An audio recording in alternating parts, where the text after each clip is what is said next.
Check it out. Come and check us out. If we think this is sports show, come see what we about. Check it out. Come and check us out. If we think this is sports show, come see what we about. Three-pointer of the game. Jay-Z in a Nets jersey. Reggie got Indiana. And he was so you can see how everybody. Congratulations, Mr. President. It's crazy how he was making the cuts, making it. Why is he not better than him? About to start, so everybody take a seat. We think it's sports, but sometimes we don't know. We asking.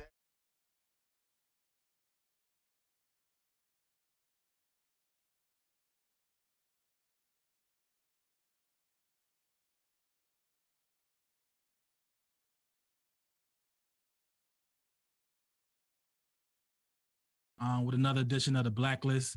We think it's a sports show. We coming to you with the major issues in Black America. And this week we tackling home ownership in the Black community. And how it's been on decline, how is record lows right now. So we're trying to, we brought in somebody that's real knowledgeable about this area that we think is gonna help us. But first I want to introduce my man's here. Preach, man. How you doing, bro? I'm doing good, man. Definitely doing good. Good to be here. Definitely extending our series on this Blacklist. Definitely grateful to have this amazing guest. And I know, Rad, you about to introduce him. Now I want him to introduce himself, man. Okay. I want you to give yourself an introduction. Let us know who you are and what you do, man. Man, appreciate that. My name is Devonte Davis. I'm a realtor here in the Buffalo area. Grew up, born and raised in Buffalo. Love everything about Buffalo, except for the Bills sometimes. But now that they're doing good, I'm not a bandwagon guy, though. I do love my city, though. But I really help everybody really buy and or sell real estate. But I don't look at it as that. I look at it really as starting a wealth for your family. People don't know is 2/3 of America's wealth is built in real estate. I mean, you think about our old grandfathers, they used to buy a house for $10,000, now it's worth $800,000, so that's really the start of wealth. But a lot of our people, now that we're on this topic, they don't know, or they're limiting themselves to try to get that. They won't stay down 6 months to build their credit to buy a house. And that's where I really try to help. Just really giving free game, free knowledge, anywhere, Instagram, Facebook, it really doesn't matter. I'm always here to serve. And real estate is one of the greatest things, like I said, you can ever do for yourself, for your family. You buy one house, your family never has to worry about living again as long as they take care of it. I agree with that, man. So my question is, to start off, is why? What made you get tell us your story. What made you take on this path, become a real estate agent, and care? Was it a defining moment? Like, yo, I need to switch something up. So what brought you down this path?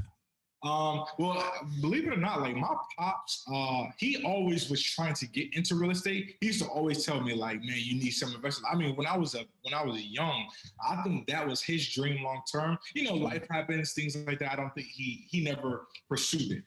Make a long story short, I was actually in college to be an engineer. I have my bachelor's in physics, and I have my associate's in engineering. Shout out to you. Yeah, appreciate you, man. So I was doing that and real estate at the same time. So I'm working 12-hour days as an engineer. On lunch, I'm going to show houses. As soon as I got out of work, I was showing houses. And then, make a long story short, it was just it was a lot. And then the defining moment was I made the same amount of money in real estate, only selling 3 houses, that I did when I was working 60 hours a week as an engineer. So it was almost like a no-brainer. And then once you get into school and all that, like anything, they don't teach you the world. Once you get into this specific industry, you see a lot. Like, I've been in the worst and the worst, and I've been in a lot of nice areas, a lot of nice homes.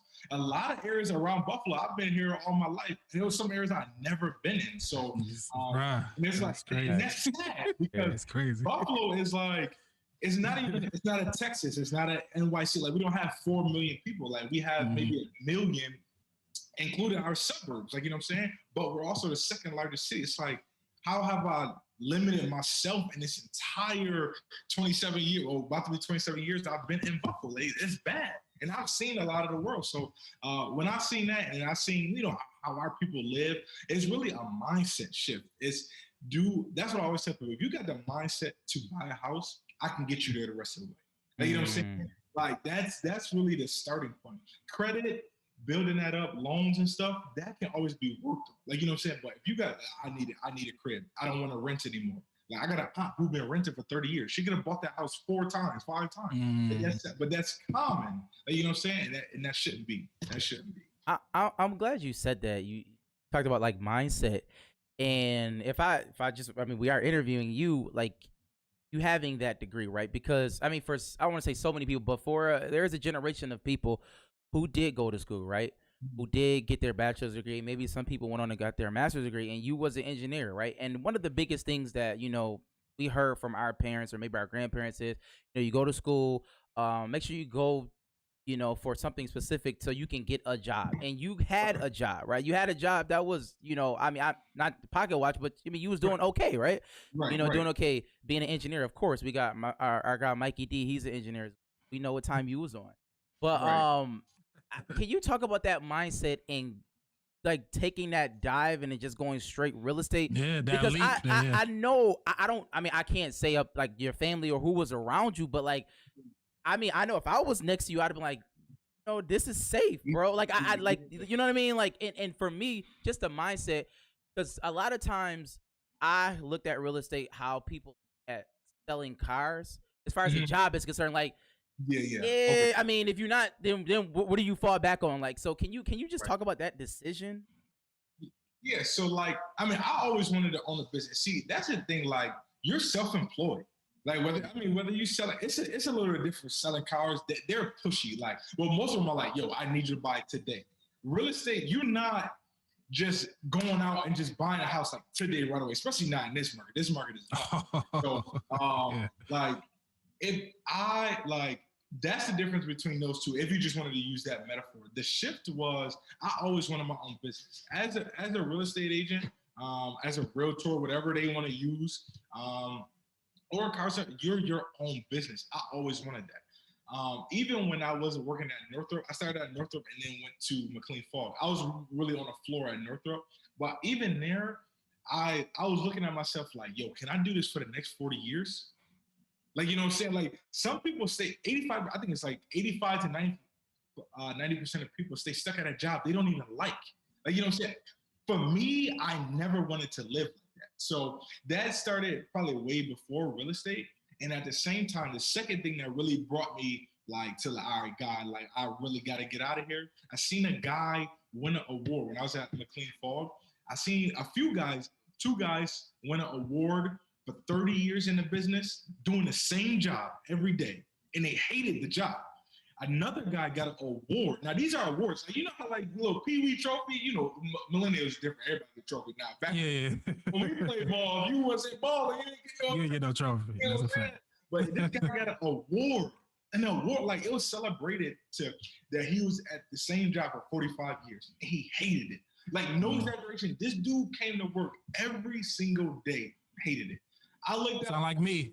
Yeah, I can't live like that. Like, I'd rather take a risk. Like, we're young. Like, we're very young. It's like, if we don't take a risk now, when we can take it? God forbid, if everything collapses, I can always go get a job. Like, you know what I'm saying? Whether I start back at the ground floor and I just got to work hard to go up. And sometimes it's like, our parents preach that because they don't have the same opportunities that we have. If you look at the world and how they grew up and how we grew up, they were coming from their grandmother who watched their mother may or may not have been a slave. So they were factory jobs. It's no gold watches for us no more. Everything is in China. So if you look at our parents, they're still taught that mentality. They're still in the plants or whatever. Us, we have a lot more opportunity, I would say, but opportunity more in the ways that we have more wisdom that we can obtain. YouTube is free. Google is free. Facebook is free. Instagram is free. Yeah, the internet. Like, that's free. It's crazy.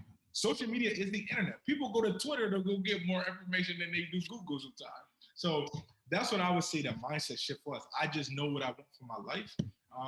And I feel like if we all start to adopt that, I mean, this world is limitless, man. It's not just Buffalo.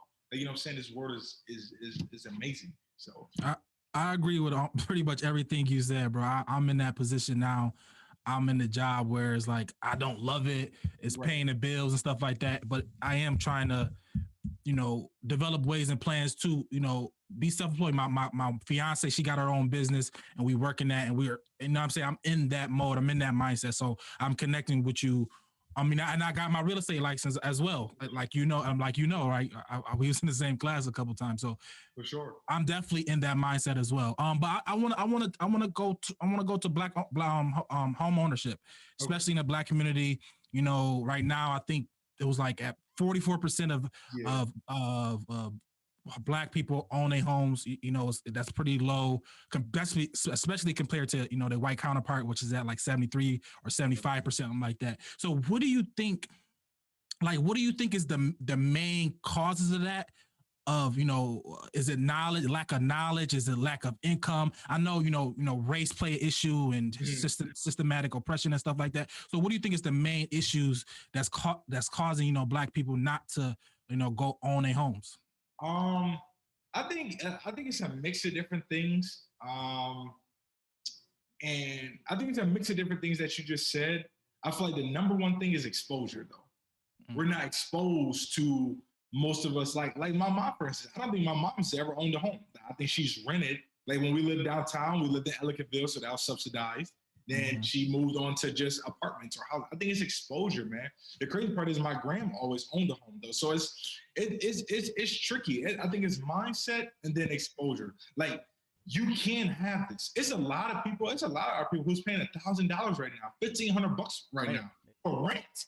Like, they don't know that that's almost a $200,000 house, depending on what you put down. Like, you know what I'm saying? So I think it's a mindset of being taught that. Most white people, you go get a house at 25.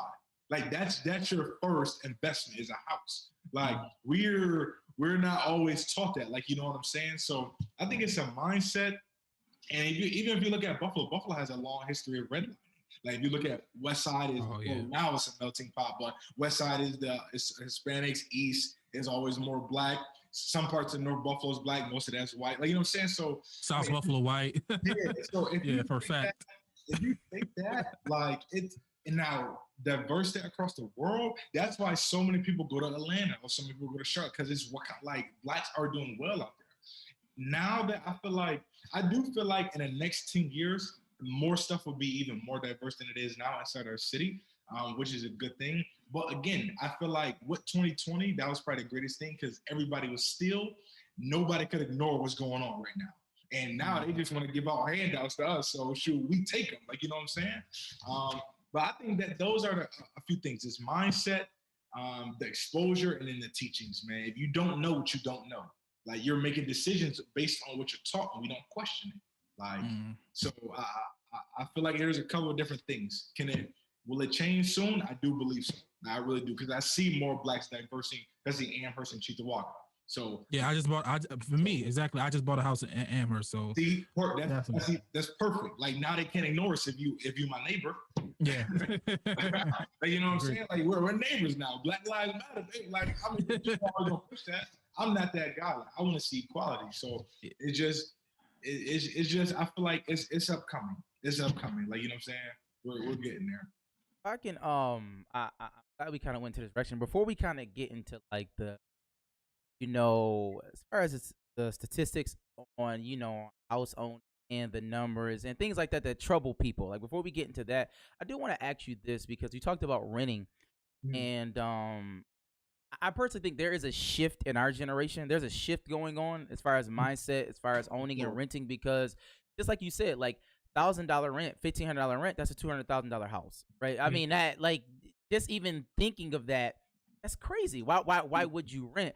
But do you think that like our generation is starting to like hear people like you, and that awareness is becoming a thing? So it's like, okay, if I just do this, and this, I can have my own, like, I can own this and pass it down, generation to generation, and have this house in my family. Because just like you said, like, your aunt and your mother and so many other people, it's just not, your family. Right. It's just like 10 years ago, 15 years ago, I don't know if y'all thought this, like, yo, let me just get an apartment real quick. You know what I mean? Like, that was our mind. Like, yo, I'm leaving the nest, so I need an apartment. I just need to go get me something $700, $800, and we get a bed, 2 bed, maybe. You know what I'm saying? I'm out here chilling. Get a roommate. Yeah, let me get a roommate. Like, you know what I mean? Like, let's go that route. Like that, we thought that. Like, yo, if we all get an apartment together, it'd be like 4 or 5. You know what I'm saying? Like, that's what we thought. But then now, it just seems like it's a shift. Like, people may stay a little bit longer and say, okay, if I get my stuff in order, or maybe I don't need everything, as if we're gonna get into, I can just go buy a house for that same money. Do you see that, like, in your day to day? Like, yo, let me switch my mindset. Is that what you're saying? Yeah, I definitely see that a lot. And again, I think it's just due to the internet, man. At the same time, too, I do think it's because people want to keep up with the Joneses. Like, at the same time, because you got Instagram where I got the biggest house, I got the, like, no. Like, your first house is not your forever house. Like, you know what I'm saying? That's where people get mixed up. Like, if I don't trip today, this is 4 years from now, especially if you're single, even if y'all just in a relationship, you're gonna have a kid or two. You're gonna outgrow that house, or you're just gonna want something better. So I think seeing both of that, but coming back to the reality of who we are. Like, all right, my man, you're not cash flowing the mill right now. You're not cash flowing $100,000 right now. Get what you can afford. Stay in your lane right now. You never know where God gonna bless you in 3 years. Like, you know what I'm saying? Like, I feel like at least you have a home. Like, you know what I'm saying? But at the same time, you have Instagram over here saying go big YOLO, live big. You know what I'm saying? So I feel like it's a shift in the mindset. Yes, we just gotta still come to know who we are.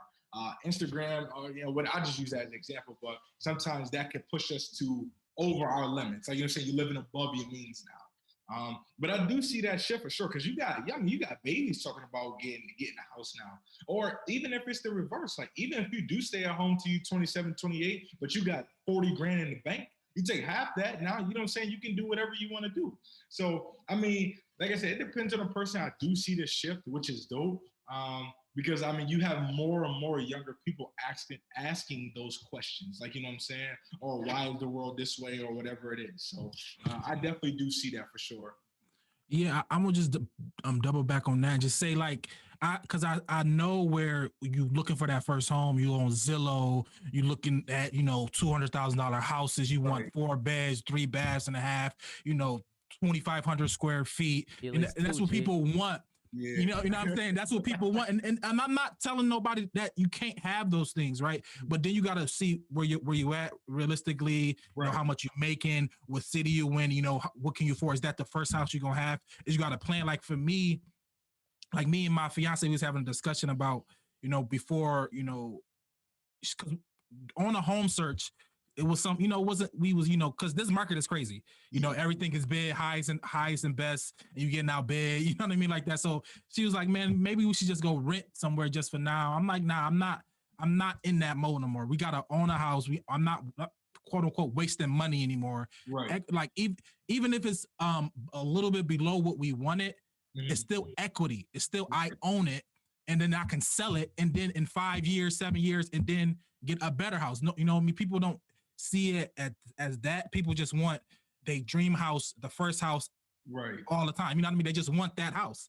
And some people do get it, but it is another route that you could take where you might get a little lesser house, a little smaller house, and then work it into flip it and get a bigger house down the line. You know what I mean? So I agree with that. Yeah. Even if, like, people don't, especially as a couple, like, you guys can both use your first time home buyers. Even if you would just get it under her name, or you just get it under your name, you still have a second first-time homebuyer that you guys can use. Like, you know what I'm saying? Because you never use that. It's not, you may be on a deed, but you're not on a mortgage loan. Like, you know what I'm saying? So you can possibly still go get that second house, or go get an investment property. Like, you know what I'm saying? Go get something a little bit smaller, rent that out. There's always going to be a renter. Like, it's sad to say, but there's always going to be a renter. Like, 100% of people. Like, you know what I'm saying? So even if now your second house or that first house is not paying for the second one, or keep that first house and in 3 years go get another one. Now you're still keeping that rental income. Like, so your mortgage is paid, or 50% way paid. Like, you know what I'm saying? Now you take that $2,000, nope, cut it down to $1,000. You still living the same life. You know what I'm saying? Nothing has changed here. You just got to make sure you're a good landlord. My question before, this could be my question. So before we get too deep, what are the benefits of owning a home. Can you break that down for people just listening? Because some people like, I don't want to deal with the repairs. I don't, all the people that, scared, but what's the ultimate benefits of having a home so people can get that clear in their mind? To me, the few ultimate ones, I would say number one, like I said, your family will always have a house. Always. Like no homelessness. You know what I'm saying? If you want to look at it that way, like your family will always have a house, and now you're starting to build wealth. And once you do actually pay that off, it's all equity from there. Even if you make one extra payment per year, you just knocked off 7 years off your mortgage. Like, you know what I'm saying? As long as you make that down to the principal. You're going to have those things. You're going to have to fix up that. You know what I'm saying? You're going to need some type of money into the house. Whether you paint the wall, that's $52 a can of paint. Like, you know what I'm saying? Benefits, you're not living next to nobody. You make your own rules. You're not calling your landlord, can I paint this back living room wall orange? Like, you know what I'm saying? You have that freedom. You're not living next to Tracy, Mike, and Joe upstairs banging music all night and day. It may be on your street, but they're not next to you banging on your wall. Benefits to home ownership. I mean, there's those will probably be my top things. And like I said, you always have that place. Like that's where your foundation is laid. Wealth building, like I said. Couple other ones.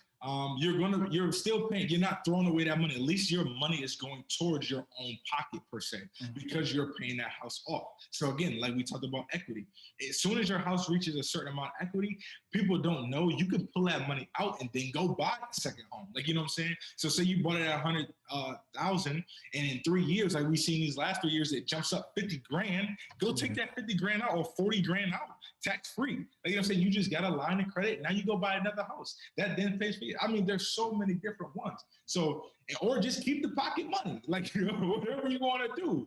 So that then even in that equity, if something goes wrong, say you need a new roof, all you did was your house appreciated. You take 10 grand out, you go put it on a new roof. I had literally my friend's father did that. Their house increased over time. I think he bought it for like 80,000 and needed a roof. He took 10 grand out, go put a new roof on. It was nothing. It was no stress off his back. Like, you know what I'm saying? It was I got to worry about paying them back, or there's no liens on his house now. He just took it out of his house and put it back into his house. So, I mean, there's a couple of different things, but I would say those are a majority of them. Regardless, you're paying rent. Now with rent, you're paying gas and electric and water by yourself. And where's that money going? To his pocket. Put it back in your own house. So you're doing the same thing, just not owning it. And I'm grateful that you gave of us all the benefits. There are a myriad of them. We can sit here all this whole show and talk about them. But my question is, if it's twofold. Like, there are people out there, right? And I know people. I'm even myself, right? Like, you're faced with that dilemma: renting is not an option. So, what are the steps, that I should take, or whoever should take in going into that route? And can you, I don't for caution, but can you tell, Rad just had to leave for a second. He was looking kind of, he'll be right back, everybody. But can you talk about, I don't want to use the word hidden costs, but like I know my father, he owns, and all his life, that property taxes, right? And property taxes dealing with where you live, right? Buffalo versus Williamsville, and like, at the end of the day, we all grew up where we grew up, and we know what that is. And it's almost like, we gotta, I need to go to this better school, but that better school is or it's more intact. Like, can you deal with that too on the flip side? But like, just the first steps, like, in getting that, and then we can kind of, you get what I'm saying? I want to go into. So the first steps would be is, like I said in the beginning, check your budget. You know what you truly can afford. Like, you know what I'm saying? Even though the bank may pre-approve it for $200,000, if you feel like you're gonna be just working to pay rent, cut that down to $150 or $160. Like, you know what I'm saying? Give yourself a couple extra $100 or $50 or whatever it is, so you're not stretching yourself every single month. Secondly, you got to get a pre-approval. You got to know what you can afford and not afford. Like Rad was saying earlier, you could be on looking at $250, but if you're going to get $150, it doesn't make any sense to look that high, because you're just setting yourself up. The third thing, stop looking at Hgtv. All that stuff is fake. Yeah. Like, You're not. Most people are not about to dump 60 grand, or most people don't have 50 grand to dump into a house right away. Or you're not about to take that $50,000, $100,000 fixer-upper in a $300,000 neighborhood and take the next 10 years to build it up. You're going to tire yourself out, especially if you don't know what you're doing. Like, you know what I'm saying? Sometimes it does pay just to pay somebody else to do it. But your pre-approval is pretty much everything because they check your credit score, which that's the number one thing. Like I said in the beginning, even if you got to stay down 6 months and just build your credit, you may not get a house this year. That's cool. I mean, look how fast 2020 went. You talk about 2022, you get another house. We in March already of 2021. So you talk about the next 7 months, like the instant gratification, I understand, but 7 months to build your credit to truly get the house and get out your mama house, like that's like the best feeling in the world. So build that credit up, especially with FHA loans. Like right now is wishy-washy with COVID because it did go up. Generally, you will only need a 580 and above. Right now, I think it's like a 640, depending on your lender, though. Some lenders may throw overlays on top, so it raises the credit up. Just get the highest credit you can. So you can put down, if that's what you need to do, put down a lower down payment. If you got money in the bank, then that's cool. Go with what you have. If you could put 10% down, do it. The pre-approval is everything. To get the pre-approval, credit is number one, and then your debt to income ratio. So basically how much your expenses are over how much you're bringing in. So with those expenses, it's pretty much your credit cards. Student loans do play a factor now, but everybody has student loans and banks do understand that. So if you can, like banks do understand that more and more. Like, I mean, what is it, like 80% of people walking around with student loans? So it's like, yeah, so if that was the case, nobody would buy a house. So you know what I'm saying? Even in that, I know you can not consolidate it, but I know you can get it reduced down. So say you're paying like $700 now, you can call the Great Lakes and be like, hey, can we get this down to like 200 or whatever it is? They just charge them on the back end or whatever it is. So that and Biden gonna take care of that anyways. I'm not gonna lie. If he do that, I'll be hyped. I'm up if he do it. Do it. 75%. Oh man, go ahead and knock them down. Like, you know what I'm saying?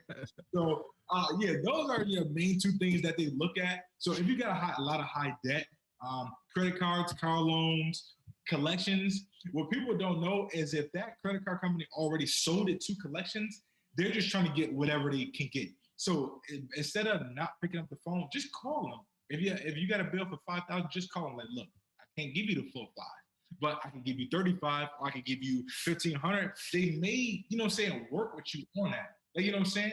People don't know that though. People are like, I got this $5,000, I can't pay it. Just call them. Look, I can't pay you this. This is what I can do. How can we work this out? Because it's collections. They just want their money at this point. What the commission of it. So this, those are pretty much the first two things. If you can get those two things right, everything else is cake. Your W-2s, you gotta have a job, stuff like that. So when you said that real quick, and this is not a plug, but I don't know if y'all seen this movie. It's like sort of enlightenment. It's called Buffalo. It was a movie.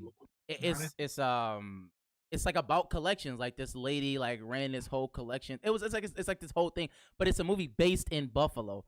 Like it came out like last year, 2 years ago, something like that. And I had seen it. I was like, you know, you see something from Buffalo, it's like I gotta watch it now. Let me watch this. And it was about collections, but it was kind of like what you just said. Like people don't understand that. Like once it gets there, that's not the end of the world. I mean, it's bad on your credit score, but it actually may be the best thing because you probably was never gonna pay that off if it was regular, like a regular lender. The fact that it's there, like when I watched that movie, I was like, oh, I mean, interesting. Yeah. Sounds like Discovery be putting out some good movies too, man. It's crazy. So my question is, so what are the biggest myths about buying a house? You know, what do people be saying? Like if somebody come to you and just say some outlandish stuff, like, bro, that's not true. Like, but that thing that a lot of people say that you just, you know what I mean? What's the biggest myths that you be hearing that is just not true? You know what I mean? I gotta think about that one. Okay. I gotta think about that. The biggest myths. Like what? Yeah, like what hinders a lot of people because you know just it's miseducation. Like I just feel like it's like I said, I feel like it's mindset. I will have to think about that. The biggest myths. Okay. I got to think about that one. Yeah. I can't think of it off the top. I think we're gonna hit some of those things, you know, conversation. I did talk about like hidden fees, Yeah, right? yeah. That's a, like, I want to say it's a myth because that, I mean, it happens. But as far as buying a house, I know, like, one of the things I remember, like even in this process of looking at houses, just looking at the landscape. Talking to my father, like, the first thing he said was property taxes. I mean, he just had to pay the other, you know what I mean? Not too long since, and it was like on a grip. You know what I'm saying? It was just like, so can you talk about that and the dynamic of where you live, how it changed, stuff like that? So, like, honestly, well, the number 1 and 2 hidden costs are going to be property taxes and your home maintenance. Like, you can't avoid taxes. I don't care how you look at it. Like, you're not going to avoid taxes.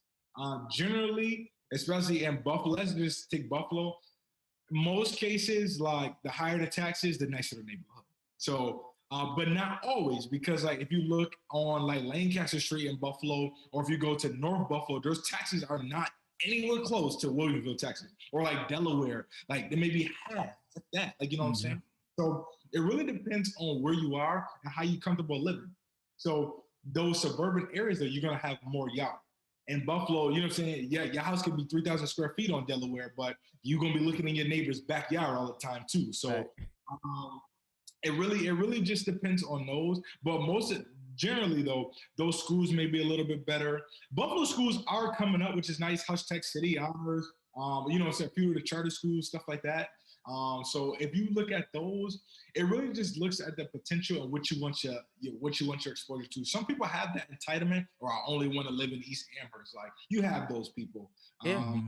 So, I mean, you can't take that away from nobody, which is nothing wrong with that. I mean, that's their level or whatever their standard is in life. But taxes always play a part. Generally, they're always going to go up. In some cases, they may go down. Like, I live in Cheektowaga, so we just had a big reassessment, and ours went down a little bit, only due to school taxes, though. Chances are your school taxes are going to outweigh a lot of your property taxes. Because we're in New York State, we can't avoid that. Like, our taxes are high. That's the thing with the difference between Cali and here. Cali property taxes are only like 1%.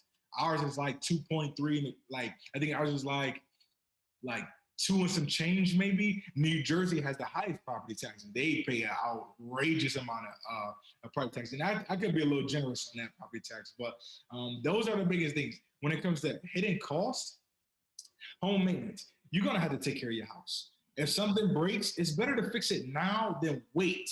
Because, and I give you 2 reasons. If it waits, it's going to linger there, or you're going to forget about it. That $50 fix could have been a $500 fix. So, and the second part to that is, once you go to resell, that thing you forgot to fix, or that thing you keep looking over, that home inspection is going to pick up on. So now that wire that could have been avoided for $50 by your electrician, you may have to rewire the whole thing, you know, say for $500, or it's fix that countertop for $500. Now you're talking about, that seller is going to try to knock off $2,000. You know, they try to get off. Purchasers, we try to knock off a few grand if we can. So your front porch, if your joint is buckling, oh my God, you talk about a $500 fix for a plank of wood. At the end of the day, you talk about a $2,000 fix if you got to hike that joint back up and resurface it. So those are hidden costs. Lawn care, if you're not going to cut your own grass, shoveling snow, appearance, depending on what neighborhood you're in, especially if, like, you're in Lancaster, Clarence, they have like ordinances. So your grass can only be a certain height, or you may only be able to get a black iron gate. So knowing those things, knowing what location you're in, and how you want to take care of your house is, you know what I'm saying, going to be your major expenses. So let me ask you this, because as far as our culture, right, and our generation, a lot has been said. Like, if you watch certain interviews, certain people about real estate, right? Like, I mean, like, you know, the whole advent of, say, the Breakfast Clubs, you know, for lack of a better show. I know, like, there is a lot of talk about getting into real estate, buying and flipping houses. Like, we hear that so much. Buy back the block. Yo, I can flip this. I can da-da-da-da. Like, you hear people talk about that all the time. Like, yo, man, I done got in the housing business. I mean, I got this house. You know, but let me ask you this. Are you seeing that more and more today by our community? And what are the caution tales of quote unquote flipping houses?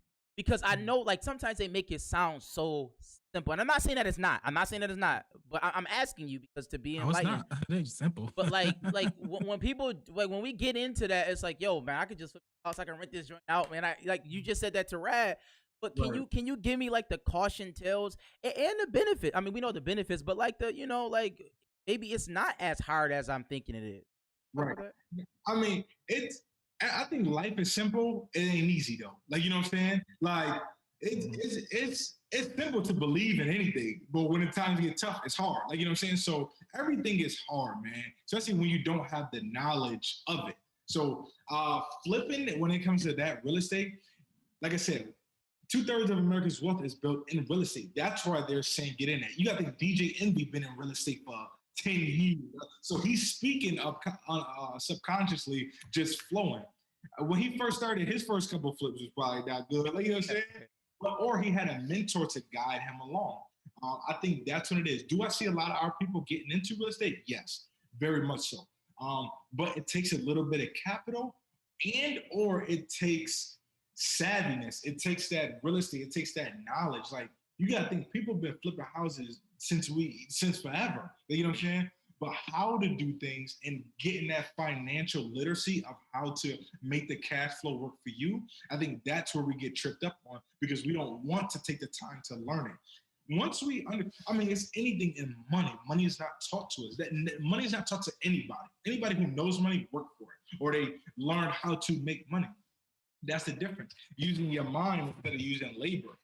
Or if labor is your thing, you can construct houses. Now you're just talking about just partnering up with somebody. Like, that's another thing. It's collabs, man. Like, if I know how to do something, you know how to do something, and I know how to do something. If we can come as a collective, we can make more money together than we can separately. So I think that's what it is. Is it easy to flip? No, that's a whole nother world in itself. Just like wholesaling is another whole world in itself. Just like Airbnb now is a whole nother world in itself. So do I see, like I said in the beginning, do I see more people? Yes. Is it tough? Heck yes. Because you got to have a team in place. You got to have so many different moving parts. And at the end of the day, you need some type of capital. Whether you finance that, whether you go through a small money loan, stuff like that, it's not easy, man. There's steps to it. If you miss a step, where you get burned, where you mess up, yes, that's life.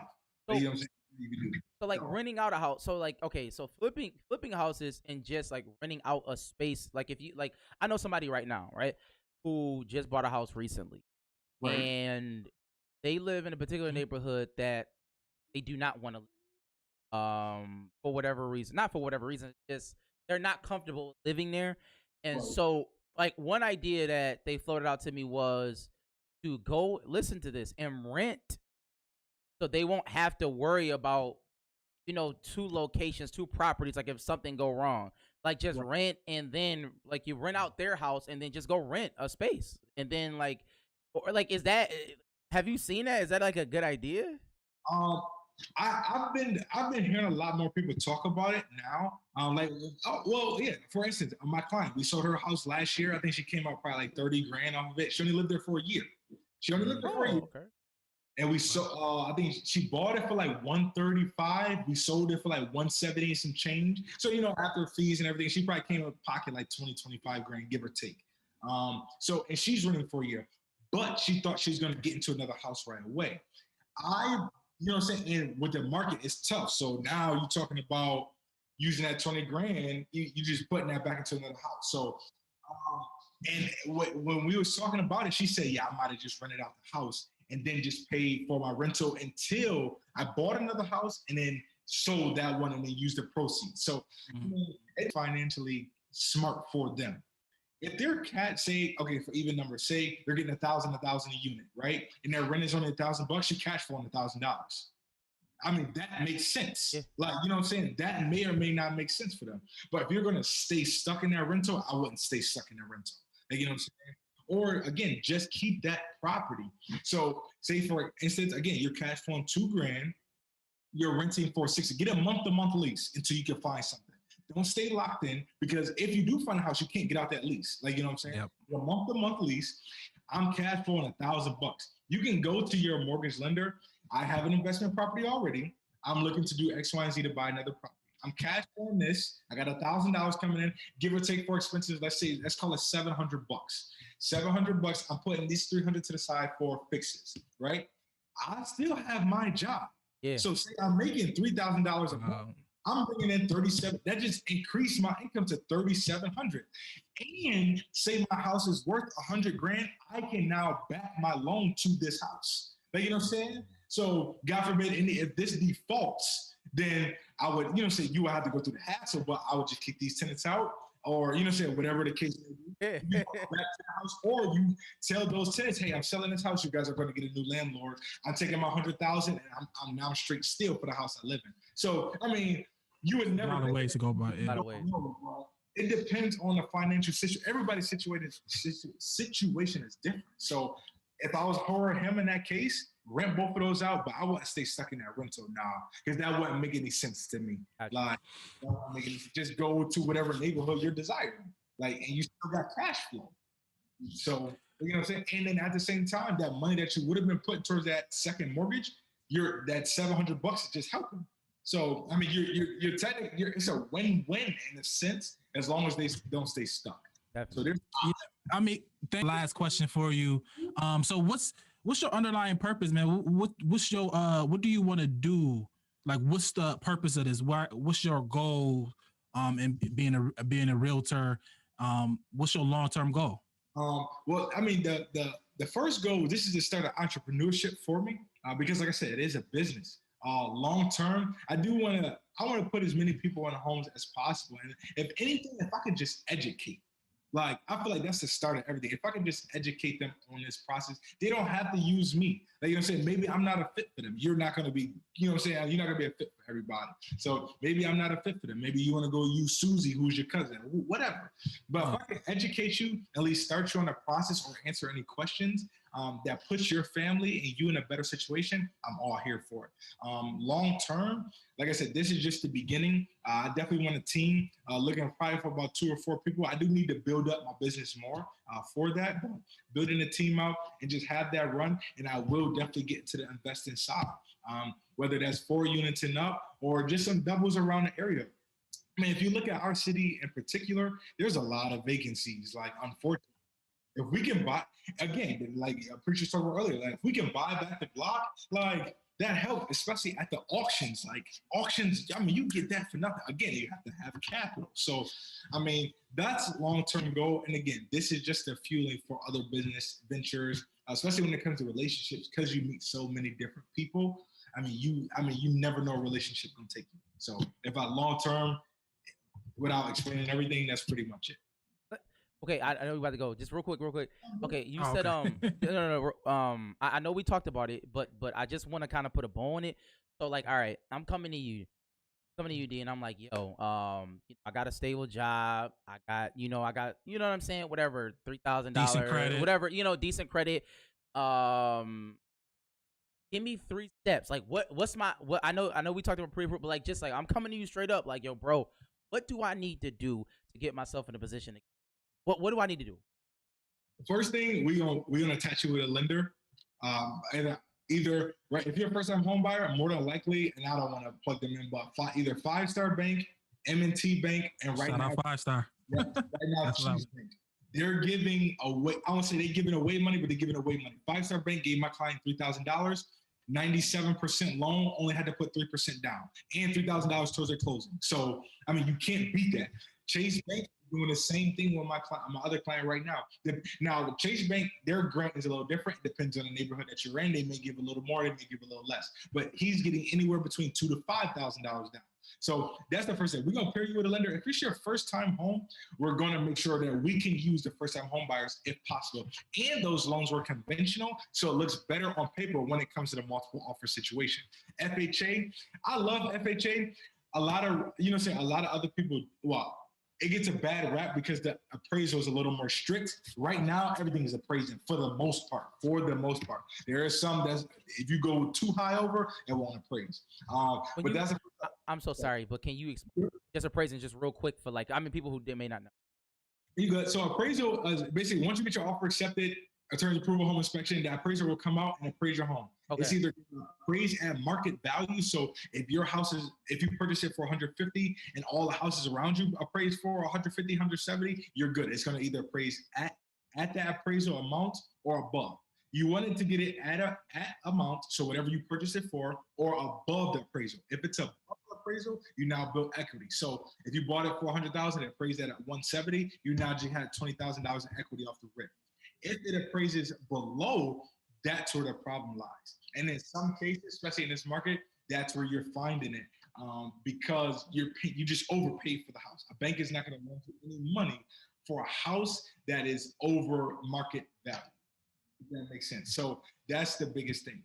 And then, I think, once it comes to that, second step, we go shop for a house. Again, in this market, you got to be patient. That's all I can tell people right now. I think in Cheektowaga, it was like 14 houses. At West Seneca, I think it was like 10. And North Buffalo alone, I think it was like 6 like last week, and above or in a certain price point. That first-time home buyers, it was just tough. Now, I'm not talking about 300,000. I'm talking about first-time home buyers. It was like 14, 10, and like 20. Like, that's not a lot of houses. Like under 200,000, pretty much. Yeah. So, like, we were down in end of February, January, we were down 1,000 homes compared to last year, 2020. So, yeah, man. Is it because of foreclosures or what? I'm sorry. Down 1,000 homes, meaning like homes for sale. Okay. I think 2,300 last year, January 2020. January 2021, it was like 1,300. So, I mean, there's never going to be a shortage of buyers. Right now, there's a shortage of homes. Wow. So, if you think even numbers, 100 people looking at Cheektowaga and it's only 14 houses for sale, like, what do you do? Like, gotcha. The buyer it's a seller's market, right? Yeah, it's a seller's market. We're all first-time home buyers, so it's like, what do you do? And it's basically because those second-time homeowners are not moving up. First-time home buyers have nowhere to go. Like, you know what I'm saying? It's almost impossible for renters to get a first-time home because it's no scale up anymore. Or people literally are watching Hgtv and putting 1,000 square feet on the back of their house. Oh, they are. So it's like, if they don't move, new construction is the way to go. Like, if you about to sell right now, new construction, you just build. Like, just get a good builder, reputable builder, build. Like, it's tough. But those are pretty much the steps. Get your money right, credit, debt to income, pre-approval, shop for houses, be patient, and let's get into it. Pre-approval is that foundation, though. We got to know what you're pre-approved for. You're not going to shop 250 when you can only afford 150. It makes no sense. It just, emotionally, you're going to be mad at me. Like, you know what I'm saying? That I wouldn't do that to you or myself. So, yeah. I agree, man. You can close. Oh, okay. Thanks for coming on, Mara. It was a lot of information. I hope people watching this, man, learned a lot. He gave us a lot of information, man. So just, if people ready to buy a house, and are you taking on clients right now? Yeah, reach out to me. Facebook, Instagram is Devonte L Davis. That's my name. YouTube, same thing. That's at Buffalo Living. So however you want to reach out to me is more okay. Just type it in Google, Facebook, or Instagram. I'll pop up. Real quick, man. Real quick. So the social media, just the fact that you came up in this era, you attribute that of helping you kind of push your way in. I'm gonna keep it a stack. Obviously I've hooped with you, you know what I mean? But when I started, I was just like, yo, I see, it's just keep popping up. You know what I'm saying? Of your real estate, and you going do you think that has helped you push through? And does your other associates or counterparts, peers, do they feel a way about it? I don't know. I'm just not starting no beef or nothing. Yeah, I don't know. Other people's opinion. I have a mentor. Like, other people's opinion can't affect me. Okay. If I'm focused on their opinion, that could drive you to depression quick. Because you can get, yo, that's cool. Yo, this sucks. Like, I get it all the time. But you know what I'm saying? So even if you look at celebrities and the way they look, how do you say certain stuff sucks? Like, you gotta be different. Like, you just going on somebody post. Hey, anyways, social media, yes. It's like I said, it's good and bad. My mentor, that's who really pushed me to do it. When I met him, it was like, yo, you gotta get on video. It's frightening the same way y'all putting out podcasts. Like, it's not easy. Like, you know what I'm saying? It's uncomfortable. You're going to stumble. You're going to sound weird. The things you can't change is the way you look and the way you sound. Put yourself out there, my man. We all consume content. Video. So that has attributed greatly, because instead of just talking to 2 of y'all, I could talk to 200 people. All I gotta do is just run an ad and put some money behind it. The hardest part is keeping people engaged. Like, but I mean, if you got people for 30 seconds, that's a long time in this day and age. Like, that's a 10-second chew.